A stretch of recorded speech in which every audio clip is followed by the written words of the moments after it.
আসসালামু আলাইকুম, কেমন আছেন? পবিত্র ঈদুল আজহার জন্য সৌদি আরব লম্বা একটা ছুটিতে যাচ্ছে।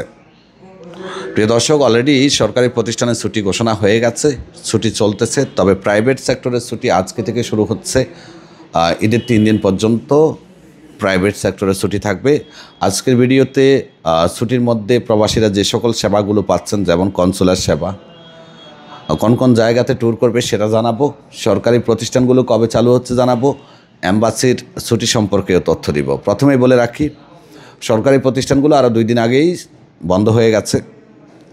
আর এর মধ্যে আপনার ঈদের ছুটি শেষ হওয়ার সাথে সাথে শুক্রবার শনিবার যুক্ত হওয়াতে সরকারি প্রতিষ্ঠানগুলো 15 তারিখ থেকে কার্যক্রমে ফিরবে। অ্যাম্বাসি আজকে থেকেই বন্ধ, আজকে 5 তারিখ। 5 থেকে 12 তারিখ পর্যন্ত অ্যাম্বাসির ঈদের ছুটি। 13 এবং 14 তারিখ শুক্রবার এবং শনিবার হওয়াতে 15 তারিখ থেকে অ্যাম্বাসি এবং জেদ্দা কনসুলেটের কার্যক্রম শুরু হবে। তো আজকে থেকে 15 তারিখ পর্যন্ত সরাসরি অ্যাম্বাসিতে গিয়ে আপনি কোনো ধরনের সুবিধা পাচ্ছেন না বা পাবেন না, বন্ধ থাকবে। আর এই ছুটির মধ্যে আপনি চাইলে কনসুলার সেবা পাবেন, প্রবাসী সেবা কেন্দ্রে পাবেন, চাইলে আবার কনসুলার ট্যুর আসলে তাদের সাথে যোগাযোগ করেও আপনি কনসুলার সেবা নিতে পারবেন। বেশ কয়েকটি অঞ্চলের কনসুলার সেবার ট্যুর সম্পর্কে ঘোষণা এসেছে। এর মধ্যে আছে আলবাহা। ঈদের ছুটিতেই 13 এবং 14 জুন শুক্রবার এবং শনিবার আপনি পাচ্ছেন আলবাহাতে কনসুলার সেবা, পাসপোর্ট রিনিউ, পাসপোর্ট রিইস্যু, ই পাসপোর্ট আবেদন, হুরুব এক্সিট কিংবা অন্যান্য যে সকল সেবাগুলো আছে সেগুলো 13 এবং 14 জুন শুক্রবার এবং শনিবার সকাল 8টা থেকে বিকেল 4টা পর্যন্ত। গাছর ফোরসান কমিউনিটি সেন্টার, বেলজারাশি রোড, মুপাজ্জা, আলবাহা আগে যেখানে অবস্থান করতো সেখানে অবস্থান করবে। তারপরে আছে 20 এবং 21 জুন অবস্থান করবেন ওয়াদি আল দাওয়াসির।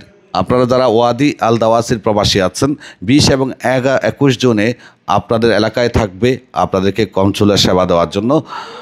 যেখানে অবস্থান করবে স্থানটি হলো হোটেল আল খামসিন, ওয়াদি আল দাওয়াসির, যেখানে আগে বসতো সেখানেই অবস্থান করবে।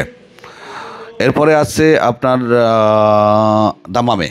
দামাম প্রবাসীদের জন্য 20 এবং 21 জুন আবারও আসতে যাচ্ছে কনসুলার সেবা দিতে, সকাল 8টা থেকে বিকেল 4টা। ইস্তেরাহা আল আসিমা, ইস্তেরাহা ইয়ামার পার্শ্ববর্তী পয়সালিয়া, দামাম আগে যেখানে অবস্থান করতো সেখানে। সাকাকাতেও 13 এবং 14 জুন শুক্রবার এবং শনিবার অবস্থান করবেন।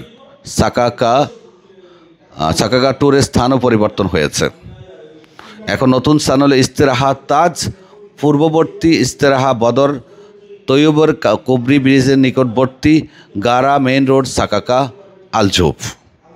যদি ভালো লাগে ভিডিওটা শেয়ার করবেন, বিনমিশালের সঙ্গে থাকবেন। আমরা সবসময় চেষ্টা করি আপনাদের সঠিক সময়ে সঠিক তথ্যটা পৌঁছে দিতে, যাতে উপকৃত হতে পারেন। আল্লাহ হাফেজ।